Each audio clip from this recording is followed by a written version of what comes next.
बेटा जान, रसीद लिखने का तरीका। बेटे सबसे पहले तो आपको पता होना चाहिए कि रसीद होती क्या है। बेटा जान, रसीद उस तहरीर को कहते हैं जो लेन देन के वक्त लिखी जाती है। अल्लाह ने कुरान मजीद में हुक्म दिया है बड़े वाज़े अंदाज में। सूरा बकरा की सबसे तवील आयत नंबर 282, ये कुरान मजीद की सबसे तवील आयत है। 282 आयत नंबर 282 जो है ये सबसे लंबी आयत है, जिसमें लेन देन के अहकामात लिखे गए हैं कि जब आपने किसी के साथ लेन देन करना है तो किस तरह करना है।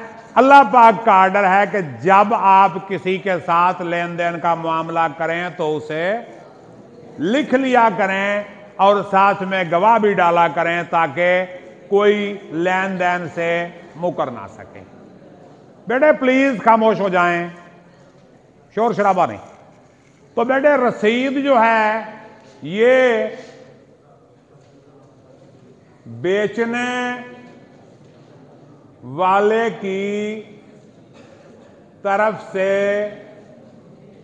लिखी जाती है और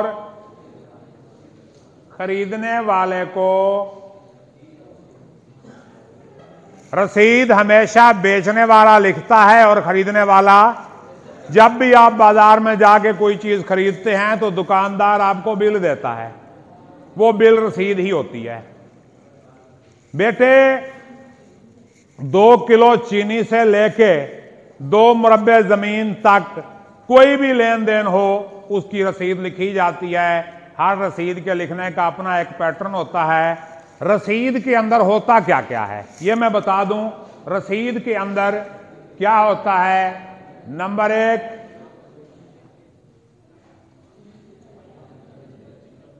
बेचने वाला, नंबर 2 खरीदने वाला, नंबर 3 बिकने वाली चीज, नंबर 4 2 गवाह और नंबर 5 तारीख। बेटा ये चीजें रसीद के अंदर होना जरूरी है। बेचने वाला, खरीदने वाला, बिकने वाली चीज, 2 गवाह, तारीख। बेचने वाले का क्या लिखना है, नाम, वल्दियत, पता। खरीदने वाले का भी यही कुछ, बिकने वाली चीज की मुकम्मल तफसील, 2 गवाह, नाम, वल्दियत, पता, तारीख मुकम्मल। ये चीजें बेटा रसीद में लिखनी जरूरी हैं। अगर इनमें से कोई भी चीज मिसिंग हुई तो रसीद में गड़बड़ हो जाएगी। अब मैं रसीद का जो एक सीधा सीधा पैटर्न है वो मैं आपके सामने लिखना चाहता हूं। बेटे हाजिरी कहां पहुंची है आपकी, जल्दी करें ना भाई, उसको आप संभाल के बैठे हैं, अगले साल लगेगी हाजिरी।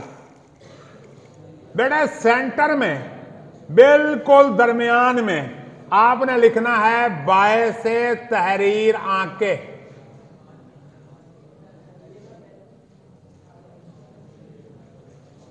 और बिकने वाली चीज के साथ कीमत भी लाजमी है। बाय से तहरीर आंके का मतलब है, लिखने की वजह यह है ये हर रसीद के सरनामे पे लिखा जाएगा। अब हमने लिखनी है कीमत, चीज किससे ली, किसको दी। अब हम लिख रहे हैं जी कीमत सबसे पहले किस तरह लिखनी है, मुबलिग 10,000 रुपए, ब्रैकेट में लिखेंगे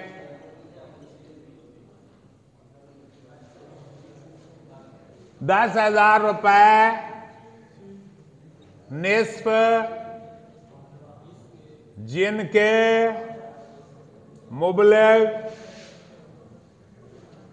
5,000 रुपए ब्रैकेट में 5,000 होते हैं। लो जी, रकम हमने इस तरह लिखनी है कि पूरी रकम लफ्जों में, फिर हिस्सों में, फिर आधी रकम लफ्जों में और हिस्सों में, यानी 4 बार रकम लिखी जाएगी। कहीं पे भी कटिंग हो गई तो रसीद मशकूक हो जाएगी, काम पक्का करना है। यानी मुबलक 10,000 रुपए, आगे इस तरह भी लिखेंगे और ये बराबर और यूं स्लैश का निशान डालेंगे। निस्फ जिनके मुबलक 5,000 रुपए होते हैं, अब क्यों लिए हैं भाई? अल्लाह के नाम पे लिए हैं, भी कोई वजह होगी ना, किससे लिए हैं, क्यों लिए हैं। अब यहां लिखेंगे बाबत, अब वजह क्यों लिए हैं, कीमत एक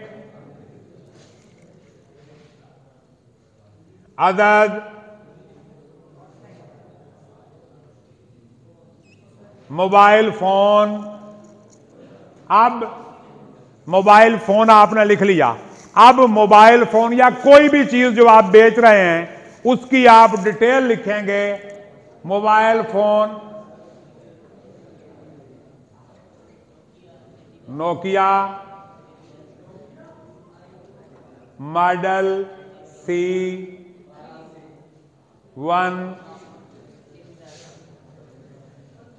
मॉडल C1 इस्तेमाल शुदा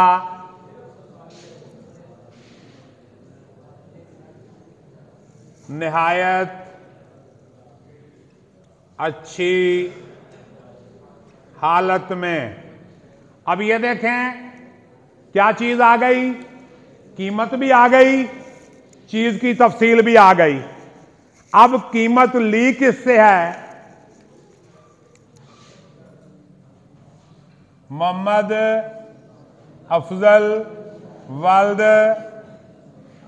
मोहम्मद अकरम राजपूत सकना चक नंबर 274 HR फुलडाबास। अब ये बंदा नाम बल्दियत उसका एड्रेस आ गया। बाबत कीमत एक अदद mobile phone Nokia model C1 इस्तेमाल शुदा निहायत अच्छी हालत में मोहम्मद अफजल वल्द मोहम्मद अकरम राजपूत सकना चक नंबर 274 फुलडाबास से नकद वसूल पाकर ये चंद अल्फाज बतौर रसीद लिख दिए हैं ताकि सनद रहे और बवक्त जरूरत काम आए। लो जी, ये सारी चीजें आपने यानी कीमत पूरी आधी, आगे चीज की तफसील, जिससे वो पैसे वसूल किए हैं उसका नाम वल्दियत एड्रेस। अब वो नगद वसूल पाकर ये चंद अल्फाज बतौर रसीद लिख दिए हैं ताकि सनद रहे और बवक्त जरूरत काम आए। अब आखिर पे क्या लिखना है? बिल्कुल सेंटर में अल आब्द गवाह नंबर 2 गवाह नंबर 1। अब यहां आपने क्या लिखना है? नाम वल्दियत एड्रेस, नाम वल्दियत एड्रेस, नाम वल्दियत, एड्रेस, और आखिर पर लिखनी है तारीख, मोरखा 13 दिसंबर 2022। जी सर जी, किसका? हाँ बेटे जरा खड़े हो जाए, ऊपर तशरीफ ले आए, ऊपर आ जाए। हाँ जी, तो बेटे इधर देखें,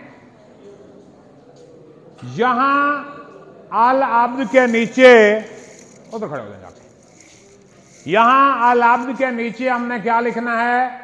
बेचने वाले का नाम, वल्दियत और पता। अंदर खरीदने वाले का नाम, वल्दियत और पता, उधर बेचने वाले का, अंदर खरीदने वाला, यहां पर बेचने वाला, यहां दो गवाह, एक गवाह इधर, एक गवाह इधर। ये बेटा रसीद का पैटर्न है और पेपर में ये दरखास्त के साथ आती है। दरखास्त आएगी तो रसीद नहीं होगी, और अगर रसीद आएगी तो दरखास्त नहीं होगी।